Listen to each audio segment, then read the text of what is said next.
Hello guys! As I told you, this year we have to make a review of the whole contemporary history. This is why I have been thinking about recording these videos.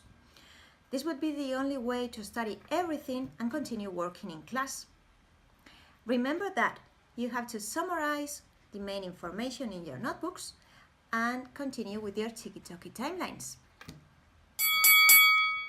Well, in this first video, we will talk about the independence of America. So take your notebooks, take a pen, and let's start. In the 18th century, the European countries controlled most of the Americas, but there were still areas that weren't colonized. South America was controlled by Spain and Portugal, while North America was controlled by Britain and Spain. The British Empire had established 13 colonies in the eastern coast of North America. The inhabitants of these colonies were British, German, and French, as well as African slaves and Native Americans.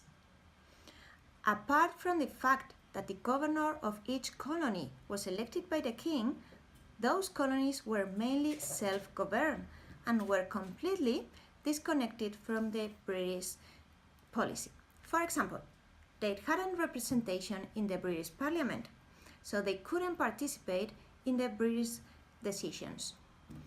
However, they paid less taxes than people in Britain, and when the empire needed to raise taxes to pay different wars that they had in Europe, the conflicts began.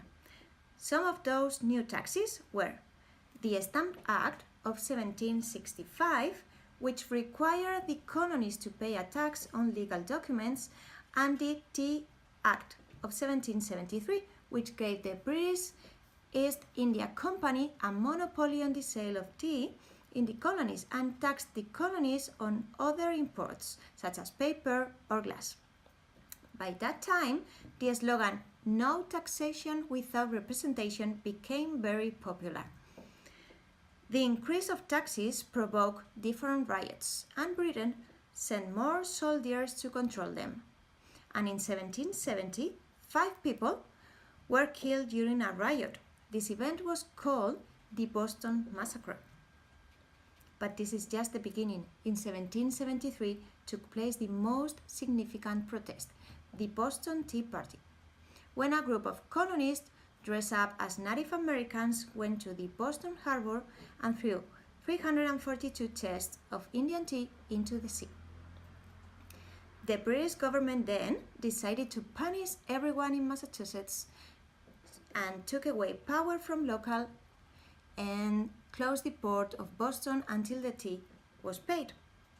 Far away from being solved, the problem became bigger and bigger, and the war broke up in the year 1775 and lasted until the year 1783.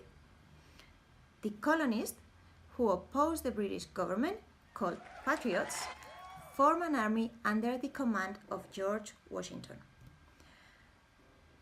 On July the 4th of the year 1776, the colonies declared their independence from the British Empire. The British Navy then invaded and captured New York. The Americas militias, with the guerrilla tactics, were unable to defeat the British Army, and the rest of European countries seized the opportunity for revenge. France, Spain, and Holland joined the war against Britain. In 1781, the Spanish army defeated the British in Pensacola, Florida, and the French and Patriots won in Yorktown. Britain had inevitably lost the war, and in 1783 the Treaty of Paris established the peace. The first republic based on Enlightenment ideas, the United States of America, was born. In the year 1787, the first constitution that was written, the American Constitution, established the new state as a federal republic with national sovereignty and separation of powers.